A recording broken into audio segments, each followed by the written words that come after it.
Brothers and sisters in Islam, we welcome you once again at Majlis Tafseer at Mount Hope Place, 24 Mount Hope Place, where we have our prolific exegete, interpreter of the Quran. We always say that may Allah give him more wisdom with the effort that he put in interpreting the words of Allah. May Allah let it sink in our hearts and become a behavior. And then we ask each and every one of us to double check his or her phone so that we'll put it on vibrate or put it off, because the production is going global on radio and then on internet and Facebook. And those of you who have sent your questions, we do have the questions. Inshallah, at the end of the program, we'll forward it to our Sheikh for answering. And we're reminding you once again, do not hesitate. We have index card if you want to write questions. Don't hesitate. We have the cards. You write the question and we give it to our Sheikh. And those who want to contribute towards iftar, you write your names on the board whilst going out, and then the management will get in touch with you so that we'll be able to sustain the tafsir and the activities of the masjid. May Allah bless us all. May Allah accept our fasting, our ibadah, prostration, and every aspect of the ibadah that we are doing. Without much ado, I'm going back to our Sheikh, Reciter Hafiz, Madam Hafiz, to start inshallah. Bismillah.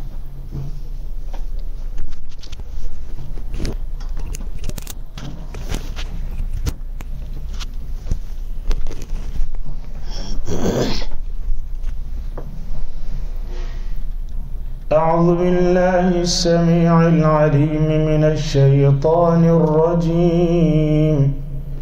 بسم الله الرحمن الرحيم.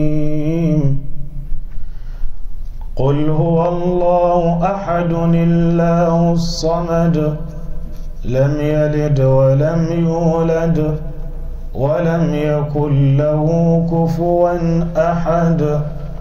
الحمد لله رب العالمين، وصلى الله وسلم وبارك على نبينا وحبيبنا محمد بن عبد الله الصادق الأمين، وعلى آله وصحابته الغر الميامين، وعلى كل من سار على منواله واقتفى آثاره إلى يوم القرار والخلود والثبات والدين، وبعد. السلام عليكم ورحمة الله وبركاته. Today, alhamdulillah, is the 11th day from the day we commenced the tafsir of this year,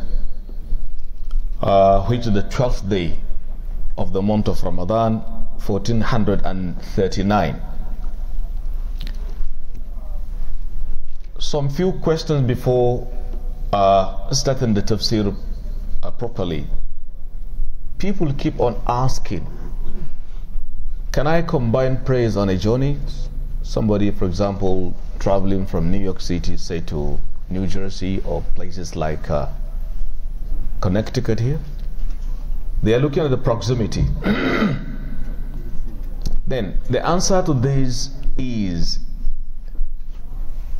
any distance that can be regarded and looked at as a journey, you do qasr in so doing.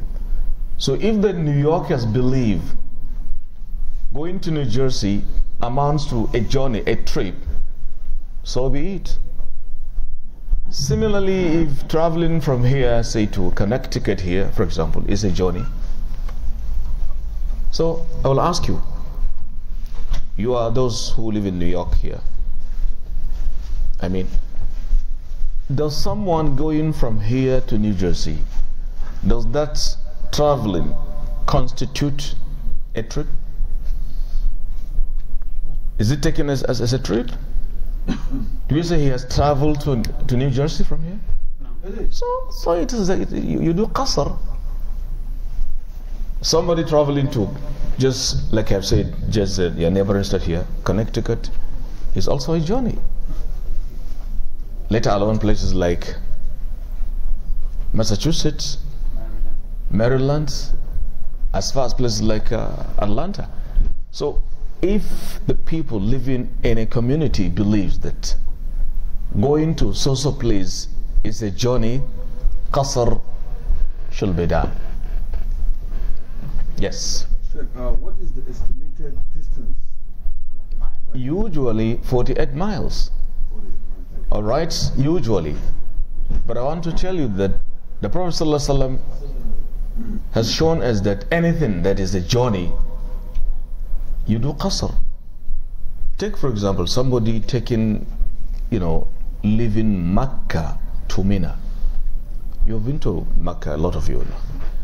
How many kilometers from Mecca to Mina? 48? No, just 6 miles. But you do qasr. You shorten your prayer. Don't tell me, because people come from far. No, even the Meccans should shorten their prayers if it is a journey. There is that very view if it is 40 kilometers. But the proper issue is that if it is a journey, it can be regarded as a trip. Qasr should be performed. Wallahu a'lam wa bihi tawfiq. Another question says, somebody on a trip should have performed his prayer by means of shortening it. He didn't do it until he returns back home, and the time for him to pray has lapsed. Example, taking a journey from, say, city of Kano to Kaduna, for example, or to Abuja in Nigeria, he should have shortened his prayers, and he didn't do that until he returned without doing the prayer, and the time for that time to be shortened, prayer to be shortened, has lapsed. Now, comfortably back in his family, should he shorten the prayer? We say yes, because at the time he is praying back now, he is paying back the prayers he missed in its qasr form. Okay? He missed it as a prayer to be shortened. The time has already passed and he returned back home.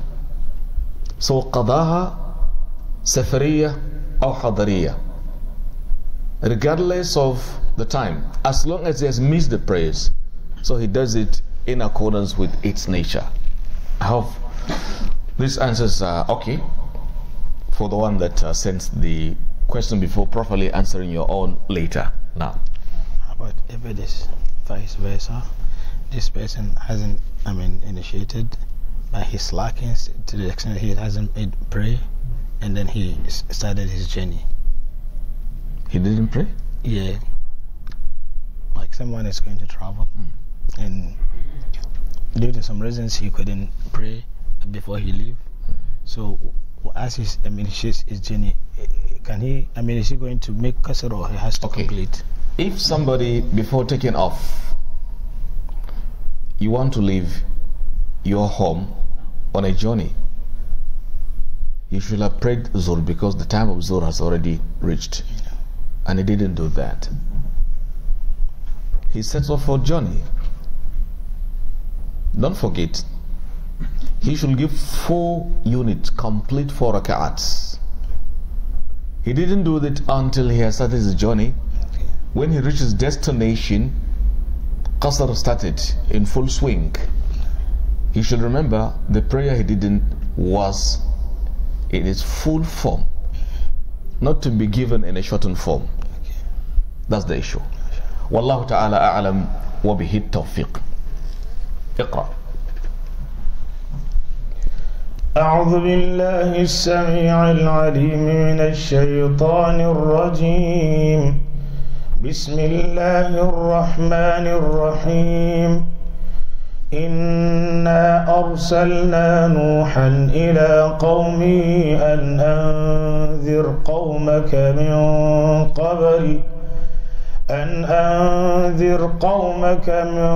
قبل أن يأتيهم عذاب أليم. قال يا قوم إني لكم نذير مبين. أن اعبدوا الله واتقوه وأطيعون. This is Surah Nuh. The surah is named after one of Allah's prophets and messengers sent across the ages. He is Nuh. Nuh alayhi salatu wassalam is son of Ulul Azm.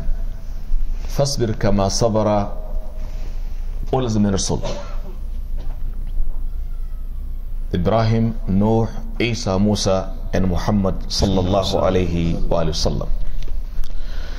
It is surah number 71, revealed in Mecca, having a total ayah 28 verses or ayat. Its words, kalimat, 227, with a total number of 965 letters. Okay, this surah, Prophet Nuh alayhi salatu wasalam is mentioned in 43 different places of the Quran, but his qissa, the narratives concerning him and his people, occur in 10 different chapters. Number 1, for the sake of further information, surah number 7 and number 60. Allah gives us an account of what happened. قال الملأ من قومه. Give me the ayah. قال الملأ من قومه إنا لنراك في سفاهة في ضلال مبين. إنا لنراك في ضلال مبين. This is ayah number 60 in chapter number 7, talking about Noah. His people said to him, we see you in a clear error. فكذبوه فأنجيناه. Father. فكذبوا فأنجيناه والذين معه في الفلك وأغرقنا الذين كذبوا بآياتنا إنهم كانوا قوما عمين. This is ayah number 64 in the same surah. You see, this is instance number 1 where the story concerning Noah is mentioned in Al-Araf, surah number 7. The second place is Surah Yunus, which is chapter number 10. وَاتْلُ عَلَيْهِمْ نَبَأَ نُوحٍ. واتل عليهم نبأ نوح إذ قال لقومه يا قوم إن كان كبر عليكم مقامي وتذكيري بآيات الله فعلى الله توكلت فأجمعوا أمركم وشركاءكم ثم لا يكن أمركم عليكم غمة ثم قضوا إلي ولا تنظرون. This is ayah number 71 in chapter number 10. Still concerning story of Prophet Noah alayhi salatu wassalam. وَاتْلُ عَلَيْهِمْ نَبَأَ نُوحٍ. Narrate to them the chronicles concerning Prophet Noah. Similarly, the third place, the third surah is surah number 12 or 11. That is surah Hudin. Surah Hudin. In ayah number 25, وَلَقَدْ أَرْسَلْنَا نُوحًا. Now, ولقد أرسلنا نوحا إلى قومه فقال يا قوم ولقد أرسلنا نوحا إلى قومه فقال إني لكم نذير مبين. That very place, Allah said, we did send Noah to his people, telling them, I am indeed a clear warner unto you. The fourth place is Surah Al-Anbiya, chapter number 21. وَنُوحًا إِذْ نَادَى مِنْ قَبْلُ. ونوحا إذ نادى من قبل فاستجبنا له فنجيناه وأهله من الكرب العظيم. This is ayah number 36 in surah number 21. ونوحا إذ نادى من قبل فاستجبنا له فنجيناه وأهله من الكرب العظيم. And Noah called upon us before this time and we answered him. You see, again, the information, the story, the narrative concerning Noah is mentioned in 10 different Quranic chapters. That's what I mean. This is the 4th place. The 5th place is in Surah Al-Mu'minun. وَلَقَدْ أَرْسَلْنَا نُوحًا. نعم. ولقد أرسلنا نوحا إلى قومه فقال يا قوم اعبدوا الله ما لكم من إله غيره أفلا تتقون. This is Ayah 23, Surah 23.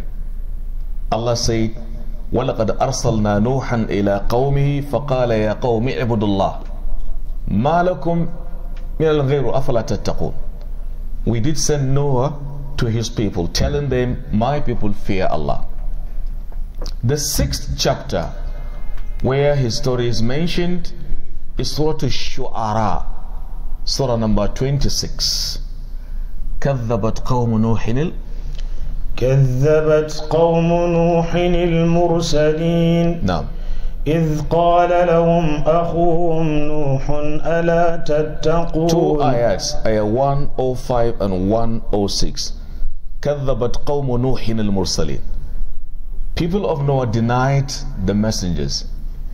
They denied them only, but by denying one is as good as denying all of them. He says Mursalin. The 7th chapter, where his narrative is mentioned, is Surah number 29, Surah Al-Ankabut. وَلَقَدْ أَرْسَلْنَا نُوحًا.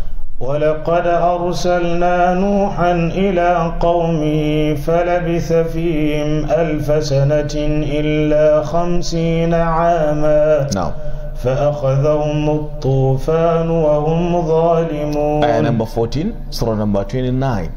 وَلَقَدْ أَرْسَلْنَا نُوحًا إِلَىٰ قَوْمِهِ فَلَبِثَ فِيهِمْ 1000 سَنَةً. We sent Noah to his people.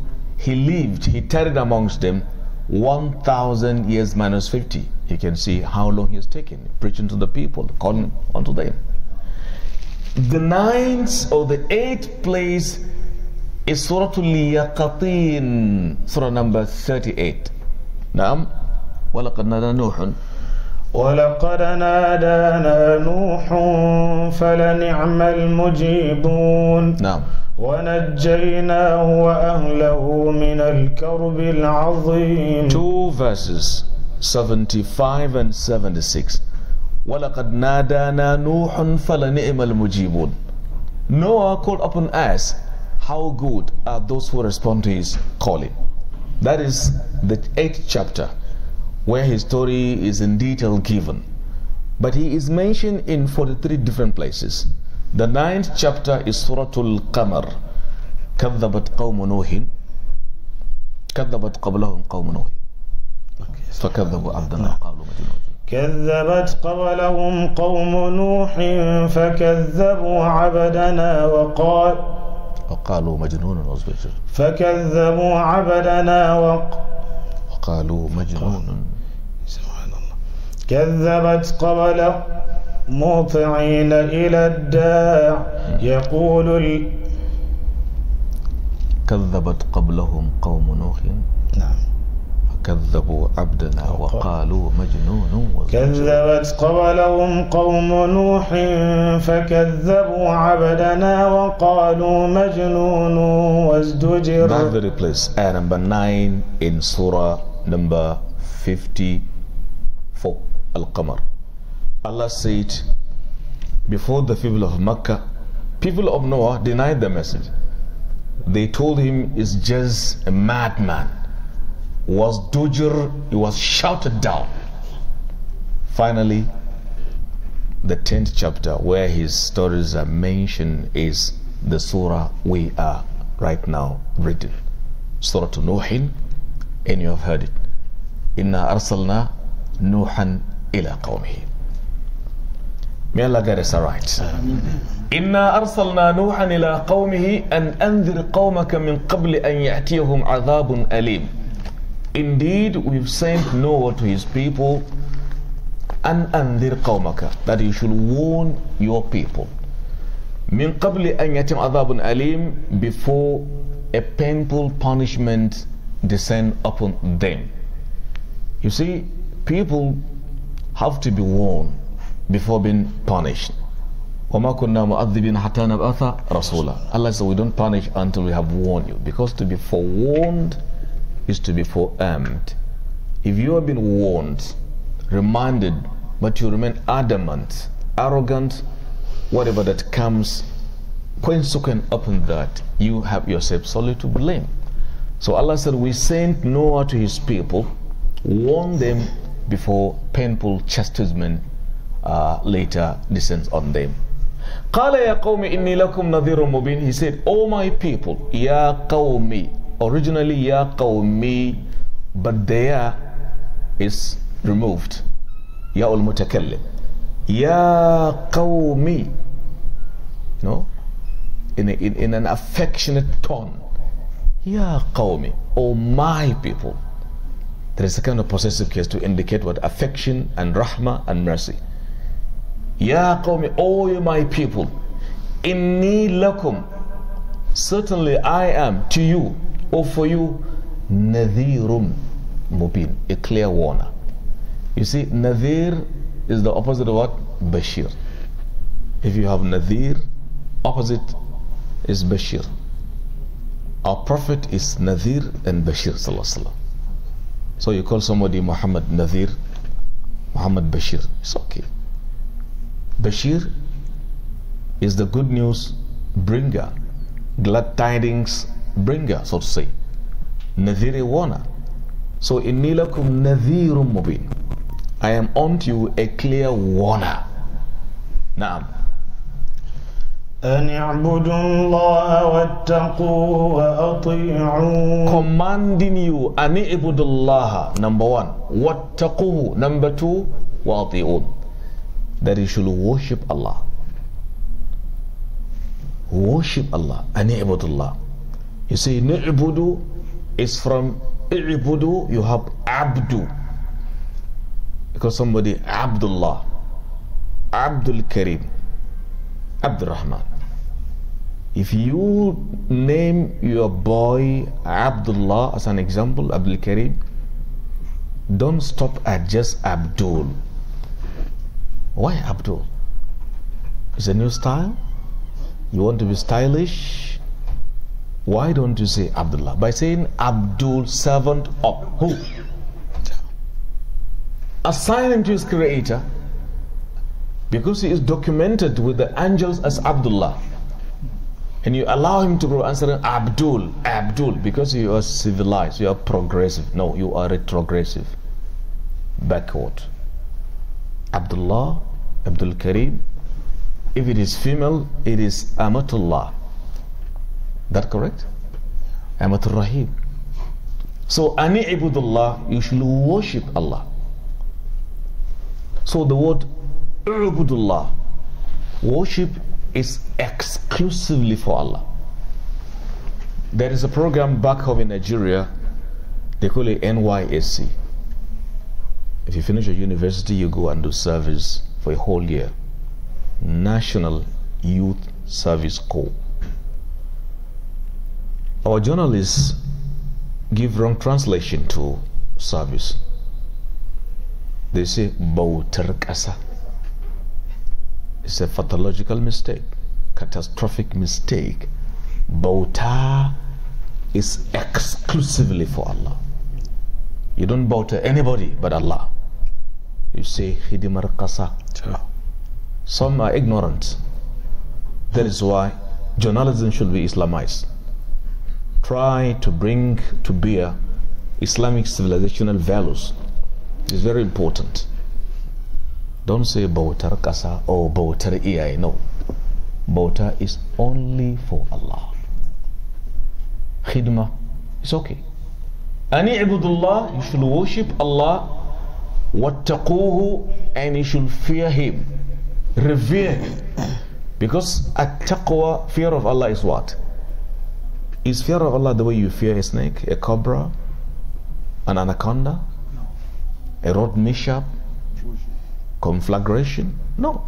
Fear of Allah is a light casted, if you like it to say cast in the mind of a believer that keeps him away from doing bad things and maintaining good ways. That is the taqwa. فِيلُ الْمَعْمُورِ وَتَرْكُ الْمَنْهِي. That is a taqwa. وَأَطِيعُونِي, and obey me. Before you fear Allah, the messenger sends to call you to Allah should be obeyed. That's why Allah says, قُلْ إِن كُنْتُمْ تُحِبُّونَ اللَّهِ. قل إن كنتم تحبون الله فاتبعوني يحببكم الله ويغفر لكم ذنوبكم والله غفور رحيم. Allah says, if truly you claim to love Allah, okay, obey me. Who is that me? I'm asking you. Allah says, if truly you love Allah, follow me and Allah will love you. Who is that me? Prophet Sallallahu Alaihi Wasallam. So one of the scholars says, some people claim to love Allah and Allah tests their iman by this ayah. The level of your love of the Prophet determines how you love Allah. Obey him in everything. Don't initiate something into the deen. Don't concoct, don't fabricate anything. Maintain the deen the way it was brought. I told you, any religion has to satisfy how many conditions? Remember? You've forgotten. Because they don't write. 5. Beautiful. What and what and what and what and what. Any religion claiming divine origin has to satisfy 5 conditions. I said it here. What are those conditions? 5. Number 1. Number 1.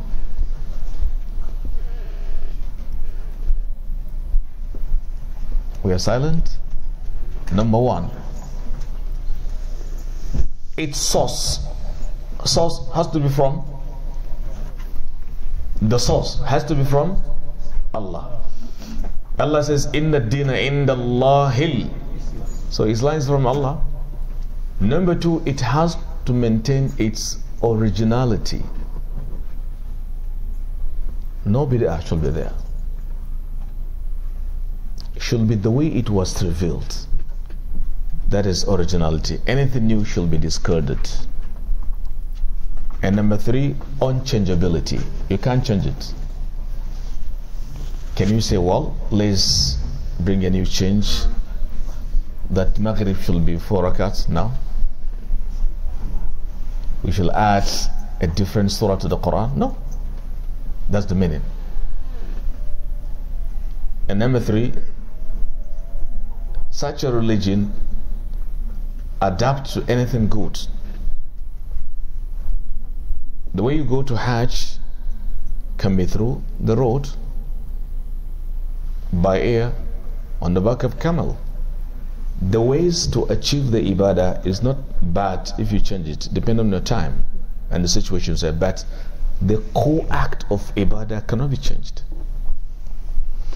And finally, number 5, such a religion will not deny positive human needs. Positive.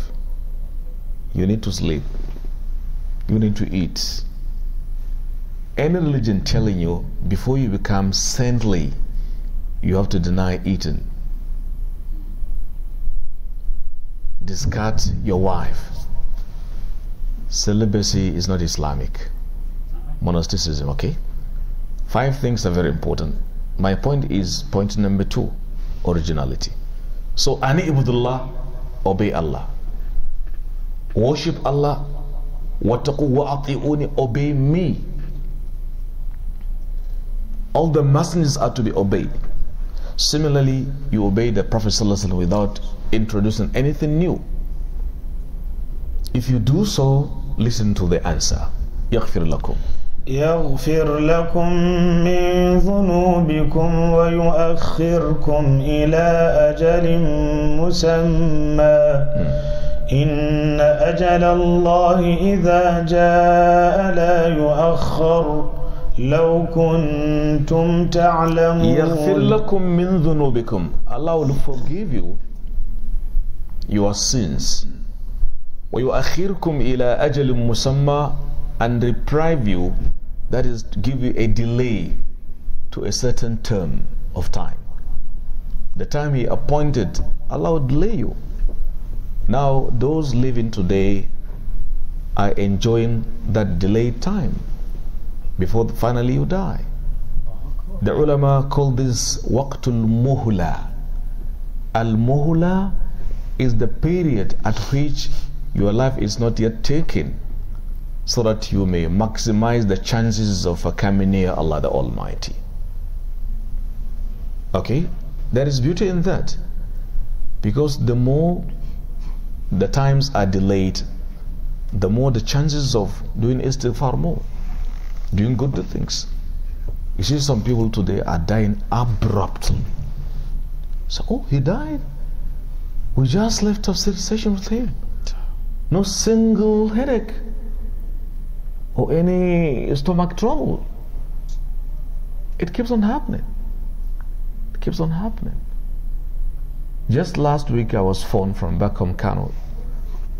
A brother, a tradition title holder in my area in Kano, an ear of an area of a place. They phoned me that, Malan, the man that comes and greets you every Friday is no more. What? Without any sign of sickness. Such is life. Some after long sickness, bedridden, some road mishap, some women during delivery. Al-mawtu wahidun wa asbabuhu kathira. One. It has many ways. Alright? So he gives a delay. Ila ajalim musamma. To a specific term that Allah knows. Inna ajal Allah idha ja'a. You should know, when Allah's appointed term, appointed hour, when it comes, la yu'akhkhar, no delay. Simple. Those of us now breathing is not because we are late. It's a matter of time, because death is time conscious. It's time bound. That is how death, it is time bound. Those who are now dead, who have died since, it's not because they were too hasty. No. It's time. So when Allah's appointed hour comes, la yu'akhir, no delay will be granted. Law kuntum ta'lamun, if only you know. Next ayah. قال رب إني دعوت قومي ليلا ونهارا. قال رب إني دعوت قومي ليلا ونهارا. He said. Who said? No. Nuh. By means of which verb? قال. قال is فعل ماض مضارع يقول. قال, he said, Rabbi, oh my Lord, inni da'awtu qawmi, I have called my people. Laylan wa nahara, in the night, in the daylight, to tell you he had been doing the da'wah constantly, non-stop. فَلَمْ يَزِدْهُمْ فَلَمْ يَزِدْهُمْ دُعَائِي إِلَّا فِرَارًا. فَلَمْ يَزِدْهُمْ دُعَائِي إِلَّا فِرَارًا. My invitation to them to become believers did not add to them but flight. Flight. What is flight? Not plight. You have two letters. P, plight. That is a catastrophe. Plight. But flight, you know, flight mode, that is running away. They fled away from me. The more I call, the more they run away. So my calling added nothing to them but just flight. Distancing themselves from me. Next ayah. وإني كلما دعوتهم لتغفر لهم جعلوا أصابعهم في آذانهم واستغشوا ثيابهم وأصروا واستكبروا استكبارا. وإني كلما دعوتهم, my Lord, whenever I invited them, لِتَغْفِرَ لَهُمْ, so as for you to forgive them, what they did, جَعَلُوا أَصَابِعَهُمْ فِي آذَانِهِمْ, they put their fingers to block their ears, not to hear the message. وَاسْتَغْشَوْا ثِيَابَهُمْ, and they cover their heads with their clothes to block my da'wah reaching them. That is the level of what? Rebellion, disbelief, intransigence, obstinacy, you name it. Okay, that's what they did. وَأَصَرُّوا, and they insisted on disbelief. They persisted. وَأَصَرُّوا, al-israr. وَاسْتَكْبَرُوا اسْتِكْبَارًا, and they proved arrogant in the wildest form. Because istighfara, the ulama called it as what? It is at-ta'biru bil-masdar. وهو ينفي المجاز. You are saying they have exhibited the attitude of arrogance in the wildest manner, meaning they were not ready to obey me. So he was telling Allah what happened. He's giving the account. Just like on the day of Al-Qiyamah, Allah will gather then and ask them, يوم يجمع الله الرسل. يوم يجمع الله الرسل فيقول ماذا أجبتم قالوا لا علم لنا إنك أنت علام الغيوب. This is ayah 109 in Surah number 5. يوم يجمع الله الرسل فيقول ماذا أجبتم قالوا لا علم لنا إنك أنت علام الغيوب. Remember a day when Allah will gather all of the messengers, asking them, what has been the response of your people? Tell me. And Allah knew. قالوا, they say, لا علم لنا إنك أنت علام الغيوب. We don't know. You are the knower of the unseen, Ya Rabbal Alamin. So as if Allah is asking Noah, and Noah was given account of what happened. I did this, they refused to listen to me. Naam. ثم إني دعوتهم جهارا. ثم إني دعوتهم جهارا. And I called them openly. جهارا. نعم. ثم إني أعلنت لهم وأسررت لهم ثم إسرارا. إني أعلنت لهم. And I, Ya Allah, أعلنت لهم, I expressly declared my message to them from I'lan. وَأَسْرَرْتُ لَهُمْ, and I called them secretly. In the open, in the secret. So you can imagine all departments of our system entered to break the message, but they prove arrogant, rebellious. Now, فَقُلْتُ اسْتَغْفِرُ رَبَّكُمْ. The difference between jihara and a'lant. Yeah, jihara meaning in the open, like in a congregation. You can imagine mounting a pulpit, declaring the message. That is jihara. A'lantu, going individually, obey Allah. Allah said XYZ. He said ABCD, and articulating the message clearly. That is a'lantu lahum. So jihara talks about the situation, the timing, and a'lantu, the word and the content of the message. And israra, I said that to them secretly. Now, فقلت استغفروا ربكم إنه كان غفارا. I told them, seek for Allah's forgiveness, seek for the maghfirah of your Lord. إنه كان غفارا, certainly Allah is most forgiven. Naam. يرسل السماء عليكم مدرارا. يرسل السماء عليكم مدرارا. Allah will let loose the sky in torrents for you. Torrential rain will be sent down upon you. Meaning Allah will send down waters for you from the sky if only you worship, you obey Allah the Almighty. Now, ويمددكم بأموال وبنين ويجعل لكم جنات ويمددكم بأموال جنات ويجعل لكم أنهارا. Allah will increase you in wealth if you obey Him. وبنين, and children, male kids. ويجعل لكم جنات, will provide you with gardens. وَيَجْعَلْ لَكُمْ أَنْهَارًا, and flowing and gushing waters for your own benefit. You can see, fear of Allah definitely results in having Allah's beauties and goodies and bounties. If somebody disobeys Allah, yet it looks to him as if he is getting things good, it is istidraj. It's a kind of a plot against him by Allah the Almighty. Next ayah. ما لكم لا ترجون لله وقارا. What's wrong with you? What is wrong with you? You don't even appreciate Allah's greatness? That's the meaning here.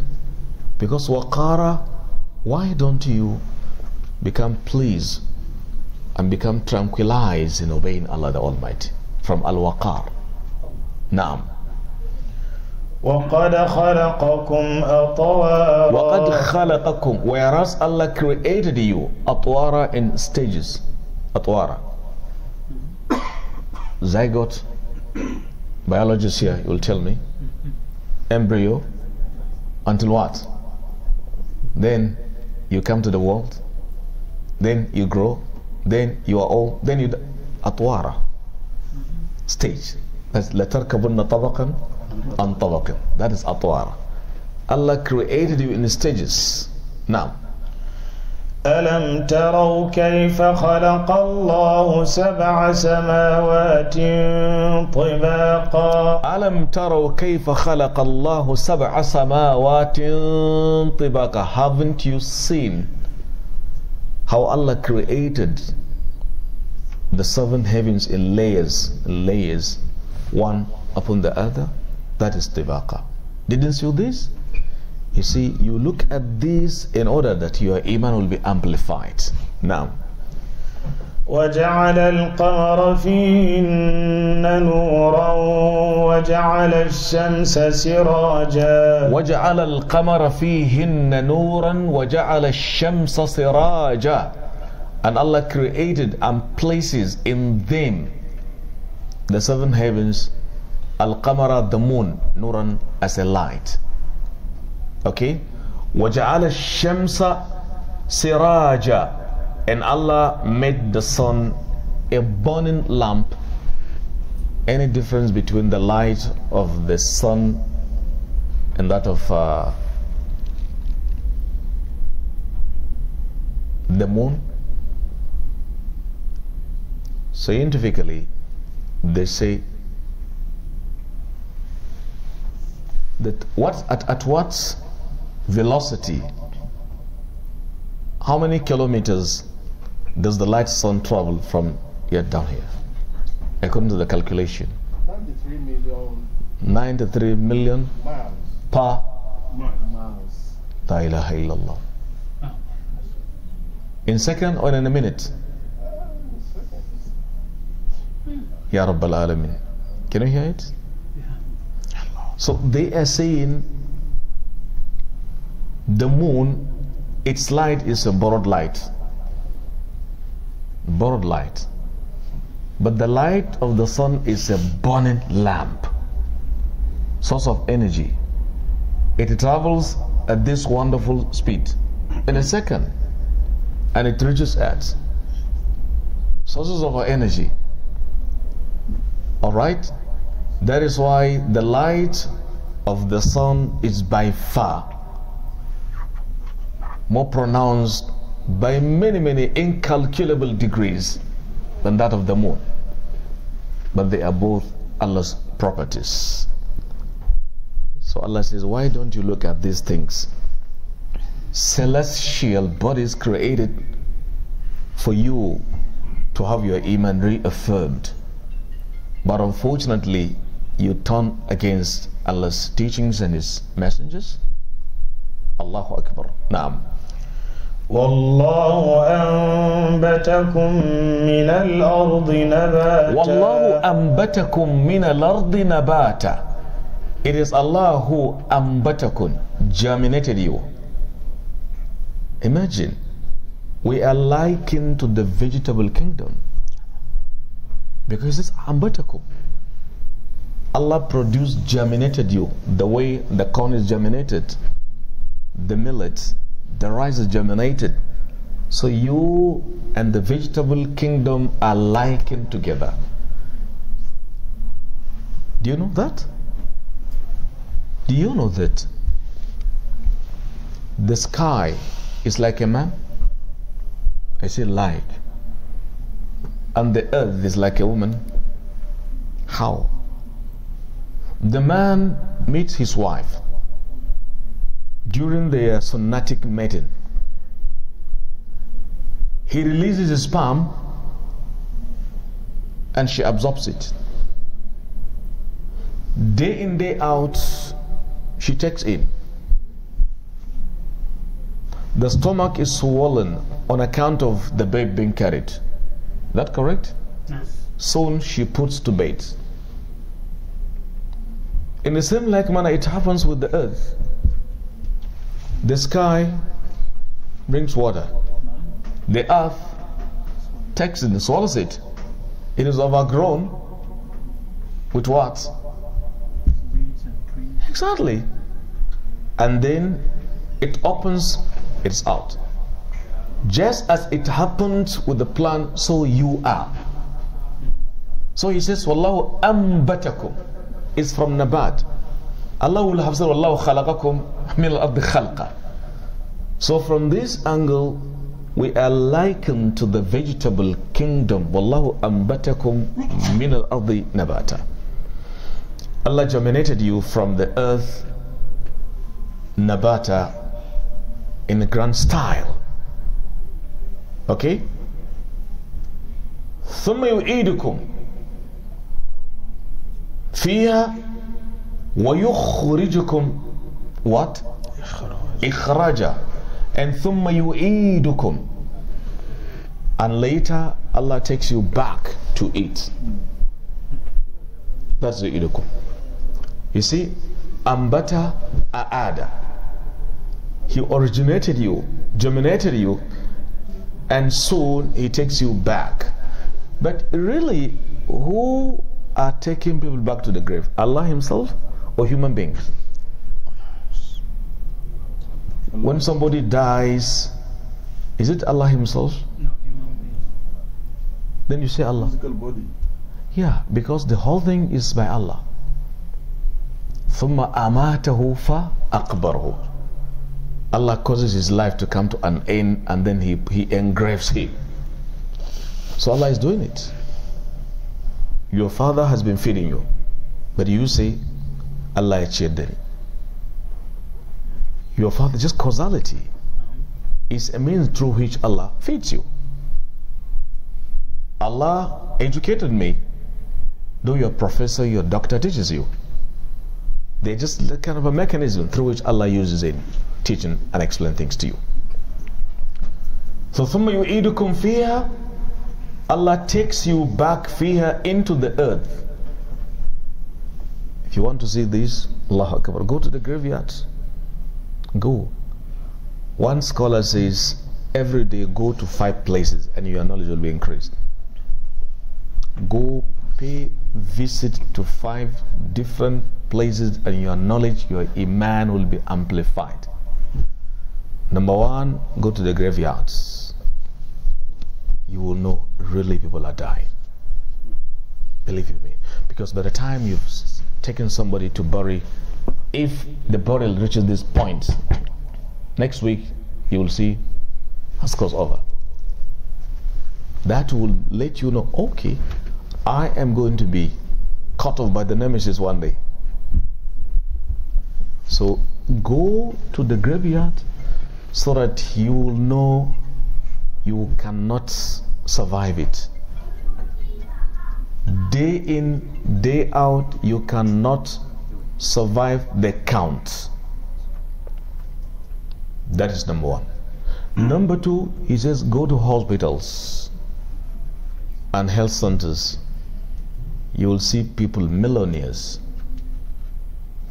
with everything that it takes to be what they are, yet they are brought down, incapacitated by infirmity, by diseases. If money could stop somebody from being in hospital, they wouldn't have been there. So go to the grave yard. That makes you know, okay, people are dying, let me be ready. Number two, go to where? Hospitals. You will see people that are bedridden. They are only moved, Allahu Akbar, with oxygen masks in their face, devices of how to breathe. Then you thank Allah for the health given to you. Number three is go to courtrooms. Courtrooms.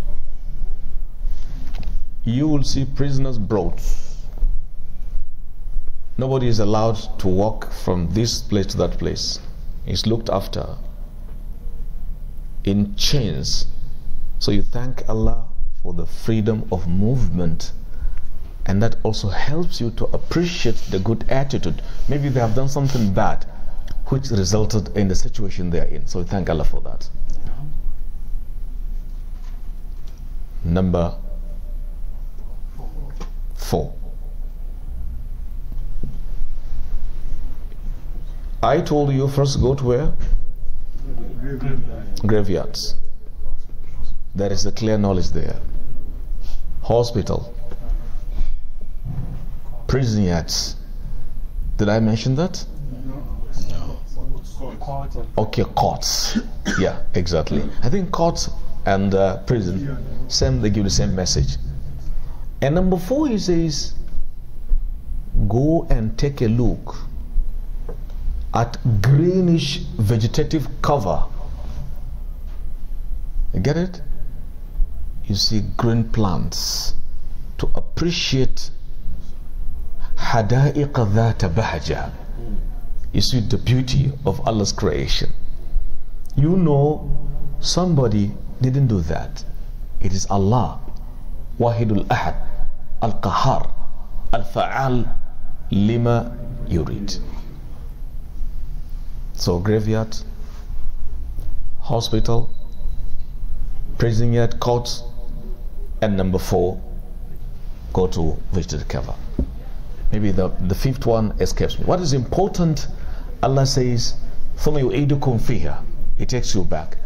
And the connection, he mentions that وَاللَّهُ أَنْبَتَكُمْ مِنَ الْأَرْضِ نَبَاتًا. So Allah subhanahu wa ta'ala says, ثُمَّ يُعِيدُكُمْ فِيهَا. He takes you back. وَيُخْرِجُكُمْ. And he brings you out. إِخْرَاجًا, in the way of bringing out. That is Al-Qiyamah. One Sha'ir says, خُلِقْتُ مِنَ التُّرَابِ فَصِرْتُ شَخْصًا تَعَلَّمْتُ الْفَصَاحَةَ فِي الْخِطَابِ وَأُدْتُ إِلَى التُّرَابِ فَصِرْتُ فِيهِ كَأَنِّي مَا خُلِقْتُ مِنَ التُّرَابِ. That I was created from the dust. I grew up, learned how to speak. Soon I was taken back to my mother, as if I was never created, as if I never tarried on the face of the earth. He says, مِنْهَا خَلَقْنَاكُمْ وَفِيهَا نُعِيدُكُمْ وَمِنْهَا نُخْرِجُكُمْ تَارَةً أُخْرَى. In a hadith which has been proved,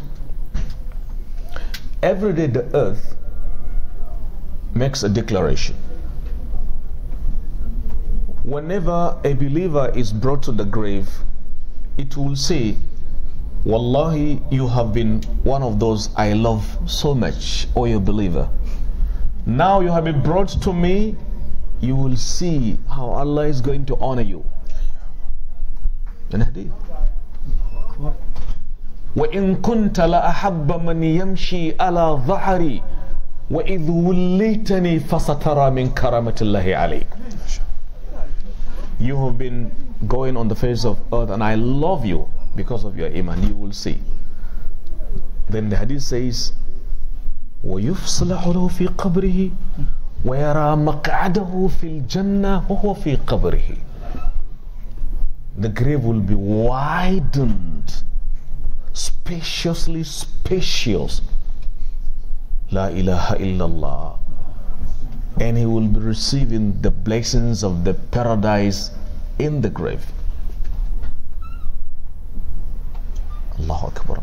This kind of people will be saying, Ya layta qawmi ya'lamun bima ghafara li rabbi wa ja'alani min al-mukramin. On the other hand, if a fasiq, a kafir, a munafiq is taken to the grave, it will declare, وَإِن كُنْتَ لَأَبْغَضْ مَنْ يَمْشِي عَلَى ظَهَرِي وَإِذْ وُلِّيتَنِي فَسَتَرَى. He used to be the one I hated most. Now you are brought and you will see. It said then, it will contract against him to the point this rib entering the other rib. وَيُسَلَّطُ عَلَيْهِ سَبْعِينَ تِنِّينَ 70 dangerously dangerous, ferociously ferocious snakes of the hellfire will be appointed against him. One snake, if it were to drop its saliva, the earth will cease from germinating fruit. Allah. On account of its danger. Here Allah. هل ظلمهم الله؟ لا. ولكن كانوا أنفسهم. So why will you see, as I was coming, a brother just showed me a picture sent from Nigeria. I think a day-old baby or 7-day-old dropped away somewhere. They were asking Sheikh bin Uthman in USA to talk about it. Why not talk about it there back home? Go and find out the culprit. Who did it? A woman lodged a complaint that the dead body, just a kid, a small boy, 7-year-old babe, dumped with scars on the body. What kind of life is this? نريد الرحمة من الله رب العالمين نريد الجنة. In a society claiming to be Islamic society. يا أرحم الراحمين اللهم لا تأخذنا بما فعل السفهاء فيه. Amen. Dead body, flies hovering around dead body. They were asking Sheikh to talk about it. Maybe the message could reach as far as Nigeria, where it happened. But we are saying those concerned. There is Hizbah body in Kano. There is Sharia implementing bodies in Kano. It is the responsibilities. Ours is to talk. You have the vested rules in your hands. As you have been doing, alhamdulillah, you have to institute a kind of a fact-finding mechanism. Fish out the culprit. Allah says, الَّذِينَ إِن مَّكَّنَّاهُمْ فِي الْأَرْضِ أَقَامُوا الصَّلَاةَ وَآتَوُوا الزَّكَاةَ وَأَمَرُوا بِالْمَعْرُوفِ وَنَهَوْا عَنِ الْمُنكَرِ وَلِلَّهِ عَاقِبَةُ الْأُمُورِ. In Surah number 22. Our good servants are those, if we establish on the face of the earth, 4 things. Aqamu salat, they establish the prayer. They give zakat, they command for good things to be done and bad things to be stopped.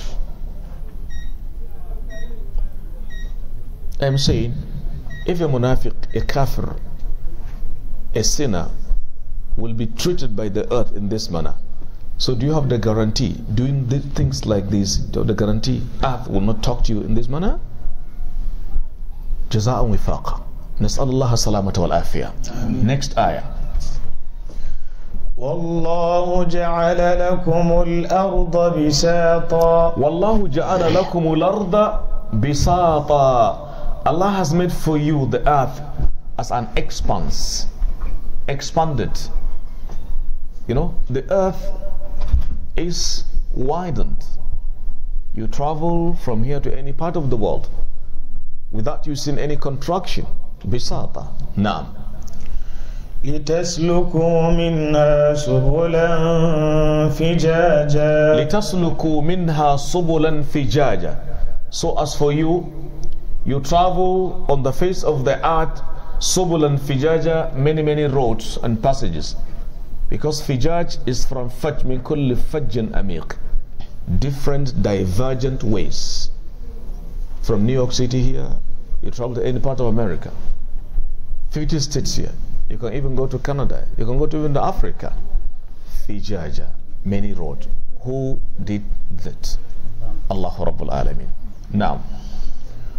قال نوح رب إنهم عصوني واتبعوا من لم يزده ماله وولده إلا خسارا. قال نوح ربي. الله أكبر. Nuh said ربي أي ربي فياء المتكلم محذوفة. ربي oh my Lord إنهم عصوني, they have disobeyed me. Asawni, complaining to Allah. They have disobeyed me. وَاتَّبَعُوا مَنْ لَمْ يَزِدْهُ مَالُهُ وَوَلَدُهُ إِلَّا خَسَارًا, and followed him whose wealth and children will not increase him that loss. Meaning they disobeyed me. They decided to follow such a person that his wealth and children will increase to him or for him nothing but a total loss. You see, at times human beings will love to follow somebody on account of his own wealth. If he can give and dish out money, some people can renounce Iman because of material gain, which is worldly. Most people behave in this way. وَاتَّبَعُوا مَنْ لَمْ يَزِدْهُ مَالُهُ وَلَدُهُ إِلَّا خَسَارًا إِنَّمَا أَمْوَالُكُمْ وَأَوْلَادُكُمْ فِتْنَةٌ. Next ayah. وَمَكَرُوا مَكْرًا كُبَّارًا. وَمَكَرُوا مَكْرًا كُبَّارًا, and they conspired immense conspiracy against me. They concocted, they hatched evil plan against me immensely, drastically. Nuh was complaining to Allah. To whom will he have complained? But to Allah. Allah sent him. All these years he suffered. Allahu Akbar. وقالوا لا تذرن آلهتكم ولا تذرن ودا ولا سواعا ولا يغوث ويعوق ونسرا. وقالوا, they said, Nuh alayhi salam was reporting to Allah. They said, that is in their style of rejection, لا تذرن آلهتكم, do not leave, do not disown your lords, your articles of worship. Don't leave them because of Noah's invitation. Do not discard your gods. Then they talked about the gods in blob, and they gave the detail. وَلَا تَذَرُنَّ وَدًّا وَلَا سُوَاعًا وَلَا يَغُوثَ وَيَعُوقَ وَنَسْرًا. How many? How many? Count it. 5. وَلَا تَذَرُنَّ وَدًّا وَلَا سُوَاعًا وَيَغُوثَ وَيَعُوقَ وَنَسْرًا. How many of them? 5. Our scholars said these were names of good people. Once upon a time, some pious people lived with this name.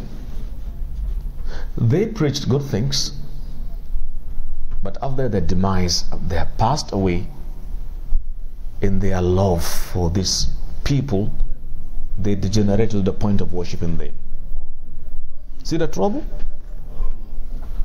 So don't take any scholar, any sheikh, any whatever, living clear message brought by the Prophet ﷺ. Obey a scholar as long as he obeys Allah and the Messenger. That's it. These were names of pious people. Wadda, to the end of it. But after their demise, they carved their human status. Curving.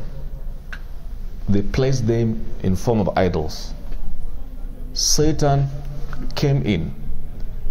He made it luring to them. And they became their idols. They were bragging. Don't leave your Lord. So now we come across people born in Islamic society worshipping some Sheikh. Yes, worshiping Sheikh. It's my Sheikh. He takes me to Allah subhanahu wa ta'ala. Of course, if the Sheikh tells you to disobey the Prophet, telling you something negative, discard him. Because that is the beginning of the trouble. Do not leave your Lord. Waddan is his name. Suwa'a is name. Yahuth, another name. Ya'uq, another name. Wa Nasra and Nasra. That shall mark the end of today's session. Asking Allah the Almighty to bless all of us. Ya Rabbal Alameen, we are all your servants. We ask you to bless all of us, to strengthen our iman, to preserve us against all evils. Ya Rabbal Alameen. Subhana rabbika rabbil izzati amma yasifun. Wa salamun ala al-mursalin. Walhamdulillahi rabbil alameen. Allahu Akbar. Repeat after me. Allahu Akbar. Allahu Akbar. Please, we want to take this opportunity to recognize the Chief Imam of our community, our Ghanaian community, Sheikh Sada, who has visited us when our Sheikh was doing the presentation, and then one of our Sheikhs here, Sheikh Madam Atta, they all came whilst the interpretation was going on. So whilst they exchange pleasantries,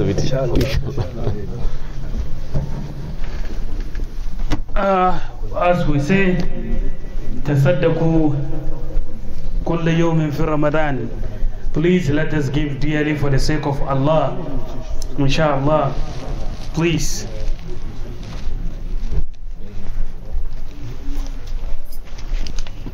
Please, everybody dip your hands. Inshallah, and just give dearly for the sake of Allah. Fi sabilillah. Fi sabilillah, brothers. Fi sabilillah, just give dearly. This is the month of Ramadan, the month of giving. Don't let Ramadan pass without you giving anything. The reason is you get more reward, and then you help yourself with the masjid that you come to pray. They maintain the masjid, and then inshallah we all come to take our iftar. May Allah bless us all, and then may Allah add more wisdom to our Sheikh. We're going to have marathon of questions, but we'll try as much as possible. Those that we have, we're able to ask, and if the time is up, we stop there, please. The questions that we have start from here. Assalamu alaikum, ya Sheikh. My question is, if you want to marry a Muslim girl and she comes from a good Muslim family, the girl is 22 years old and the man is 27, but the man's parents said no because where the girl comes from, for example, she's from Accra originally and the gentleman is also from Kumasi. What should the man do? Because they are denying him because he's from Kumasi and the girl is also from Accra. Is it Kumasanchi and Ankaranchi walking here or what? That is what is happening. Subhanallah al-Azim. You see, the issue of where a man comes from or a lady should not be a stumbling block as long as the qualities needed are there. Is that correct? No. So I think it's more of looking for kind of reconciliation.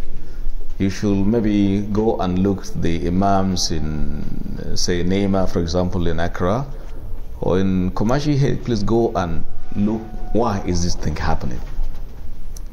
Okay, because if they insist in denying you the girl for any reason, mine is to say that is not good. But they can tell you, but Sheikh, we know why we are denying it. You don't know the nitty-gritty. So it's better you send somebody from the local context, find out. Mine is to say that is not good, but there is something much deeper you don't know. لَأَلَّ لَهُ أُذْرًا وَأَنْتَ تَلُومُ. So it's better you set something to go and find out to make sure the marriage takes place. If it is purely on tribal and geographical consideration, that is an act of ignorance. Allahu Akbar. Thank you. The next one is Assalamu alaikum ya Sheikh. Wa alaikum salam. My name is Nasiru from Zamfara, Nigeria. Please, ya Sheikh, we got issue with my brother and our parents called us to settle the animosity between us. He refuses to come, and at the moment what I'm asking is, can I distance myself away from him? You shouldn't. You shouldn't. Because if somebody proves to be not remorseful, not ready to obey Allah, prove to Allah that you want to obey him. If somebody throws a stone at you, get a good biscuit and throw at him. Yeah. Put in the place of what is bad, what is good. Maybe he is suffering from lack of understanding. If it is possible, try and preach to him. Draw his attention. Alright? Unless if you fear, talking to him will result in you being humiliated, for example. But he is your brother. At least say Salamun Alaikum to him. Call him on the phone. Okay? Because the bond of relationship are there. So do not act in the way of ignorance that he does. That's my advice to you. Wallahu a'lam. Yeah, Sheikh, the next question is, a gentleman sent out an email. He says, Assalamu alaikum ya Sheikh. Wa alaikum salam. My name is Abu Shanika. I live in a city which I do not understand their language. So can I listen to Quran recitations while the Imam is giving the Friday sermon? Because I don't want to fall asleep since I can't understand. Each and every given masjid, the sermon given by the Imam should be in a way and manner where people can understand what is being said. Alright? Some scholars are of the view, if khutbah in Arabic will deny some understand, let it be done in the language of their understanding. But concerning your own case, you don't understand their language. No. What is their language? Is Arabic. Their language is Arabic. Are you saying that you don't speak Arabic? I urge each and every Muslim to go and learn Arabic. I'm saying this right now from Mount of Masjid here. No. Let the voice and the message get across the globe. Learning Arabic language is very important. Of course, maintaining your language is very important. But don't forget the language of the Quran al-Karim. Okay? So Arabic language is more than just to say it's something attached to our deen, our aqidah. You learn it for you to know what the Quran is saying. The hadith is saying. So Arabic today is not only for the Arabs. It's for each and every Muslim that believes in Allah and the Messenger. So now if the khutbah is in Arabic, you don't have right to listen to Quran. Listen to the khutbah. No. That's the answer to your question. If the Imam is delivering khutbah in Arabic, listen. Whether you understand or not, because you have the rights. I mean, you have the chances of getting the reward. If your attention is divided, you are denying yourself the chances of getting the reward. Wallahu ta'ala a'lam wa bihi tawfiq. Thank you. Ya Sheikh, this is the next question. He said, Assalamu alaikum ya Sheikh. Alaikum salam. Is it okay to wrap our body after making dua? Like when we pray, after praying, you see people from the face to the body. Well, there is no hadith that is authenticated that says after praying you rub the face, their palms on your face. The ulama are saying all of the hadiths are weak. All of them are weak. Okay, what do we do? They are saying the hadith are weak. One of them is even saying nobody should rub his palms on the face but the foot. I'm not the one saying. A scholar says that. So if you pray, you don't have to raise left hand. But some are saying, though the hadith are weak, but because they come from different ways, their coming together confers on the hadith a status of acceptability. They call it hadith ضعيف منجبر. الطرق كلها ضعيفة لكنها تكاثرت وتعاضت فأصبحت منجبرة. So looking at it, due to the plurality, some say it becomes Hasan لغيره. But actually, none of them individually is a reliable chance of transmission. So after praying, you don't have to just rub your face. Allah the Almighty accepts it for you without you doing it. Now, some people bring a different idea. You know what they did? They said the heart, the human heart, is full of darkness. Prayer is a light that cleanses that darkness. So instead of rubbing, just touch your chest so that the power of the prayer penetrates the heart and cleanses it. That is their fertile human thinking. It's a common sense. We talk about religion and proofs, we don't talk sentiments. No. Do not sentimentalize issues. That is the answer to that. Allah Ta'ala alam wa bihi tawfiq. Naam, ya Sheikh. Assalamu alaikum wa rahmatullahi ta'ala wa barakatuh. Wa alaikum salam wa rahmatullahi wa barakatuh. May Allah bless and protect you, ya Sheikh. Wa iyak, wa iyak, wa iyak. It says, regarding ceremonies that Muslims are doing here in New York, Sheikh, most of our Muslim women, this is what they are doing, ya Sheikh. They go out in the night and then they come back, they go for Salalle and Buki and come back in the morning around Fajr. And some are so stubborn, they lie to their husbands. Please, could you advise our wives, sisters, mothers and daughters from influence of the devil? Shukran jazila. Wallahi, in my own humble opinion, preachings, admonitions, reminders should be organized from time to time. Invite the sisters. Some do it ignorantly without knowing. I want to believe that. And a truly believing believer, a believing woman, if you preach at her, her fear of Allah will be augmented to the point of remembering. Allah says, وَذَكِّرْ فَإِنَّ الذِّكْرَ تَنْفَعُ الْمُؤْمِنِينَ. Remind, for reminder benefits the believers.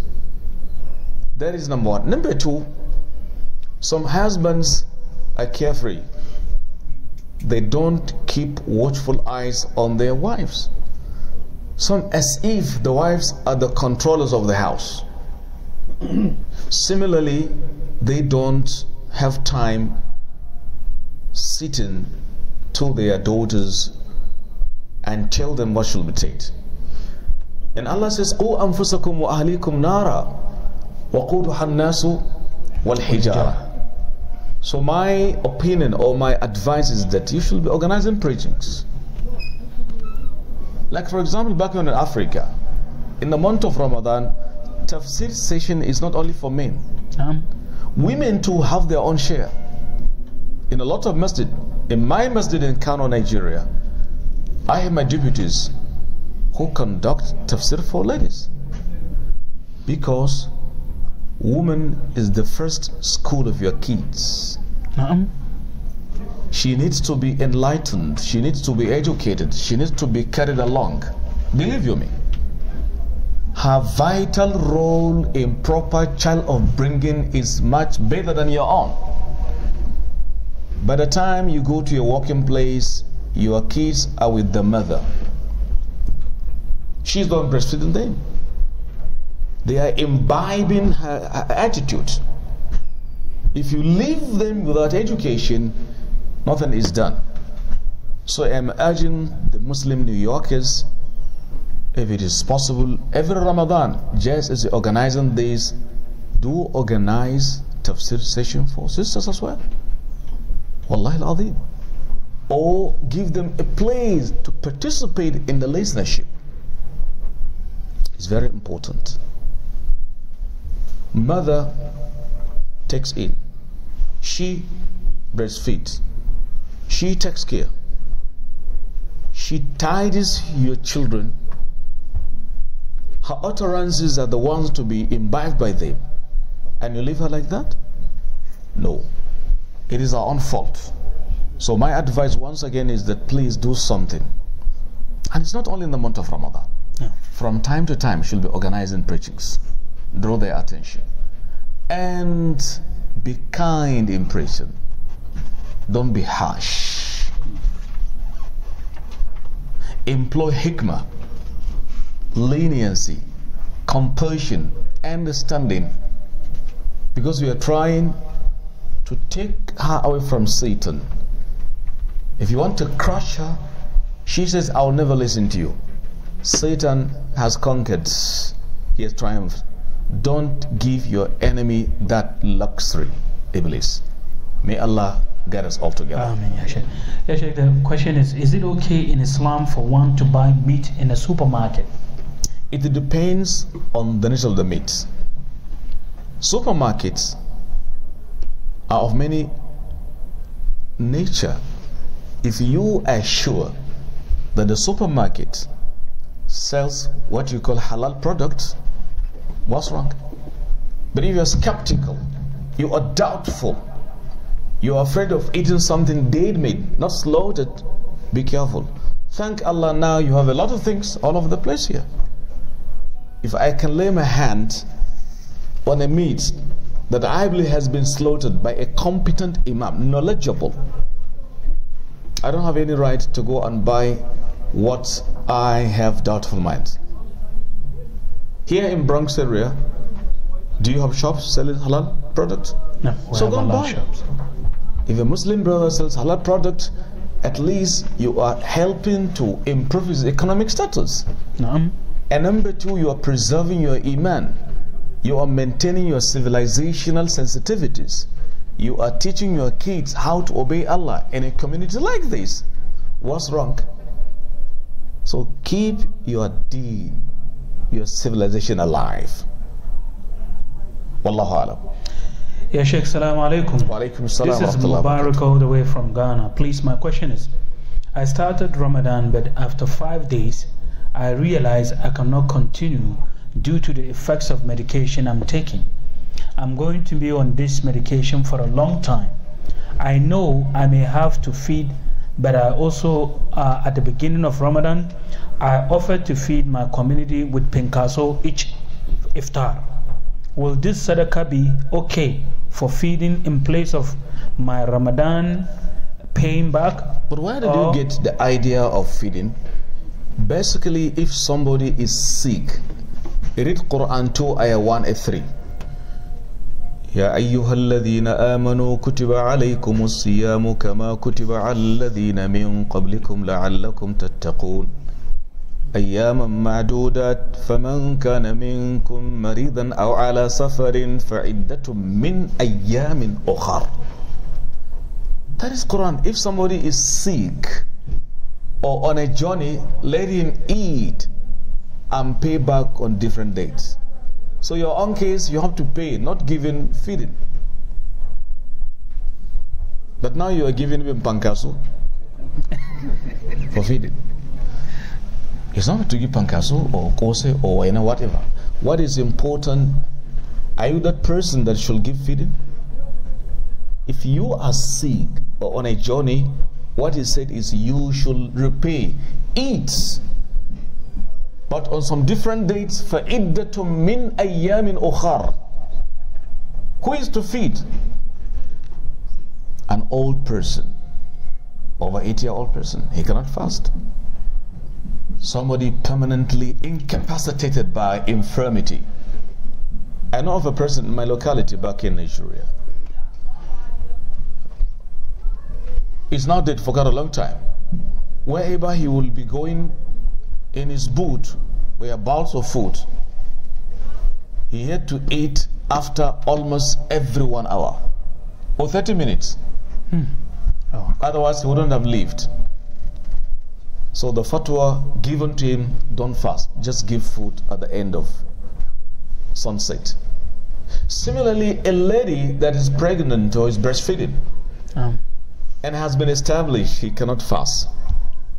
If she fasts, there are chances that the milk will recede and withdraw, and the babe suffers. She doesn't have to fast, she will feed. You are none of these people mentioned.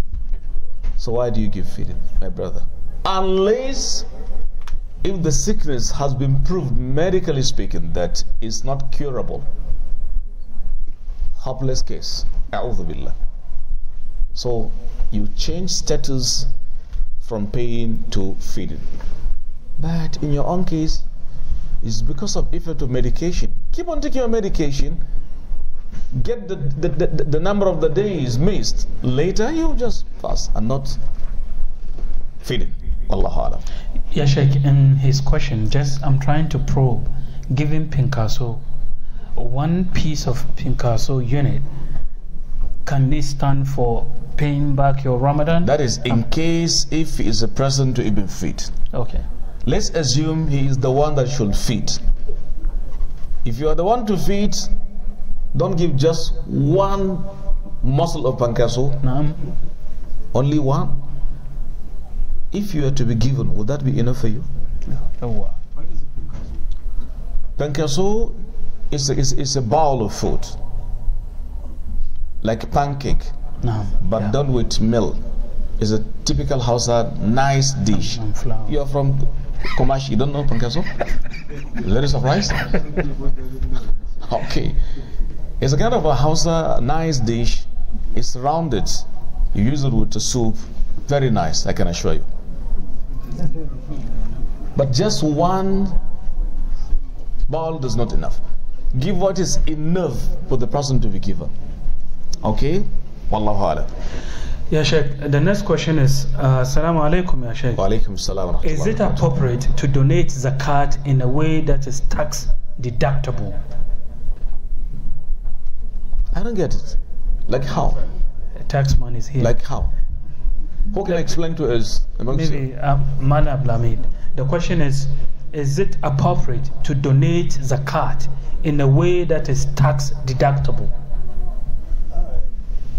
That means the zakat you will give, you will end up taking it out of your taxes during the year. No. First, I don't like even the word donates. Please correct it. The word donate is not even appropriate here. You are not donating, but you are giving out as a designated right by Allah upon you. That is number one. If you have dollars that reach the amount of nisab, up to 1 year in your possession, you calculate the amount to be given as zakatable.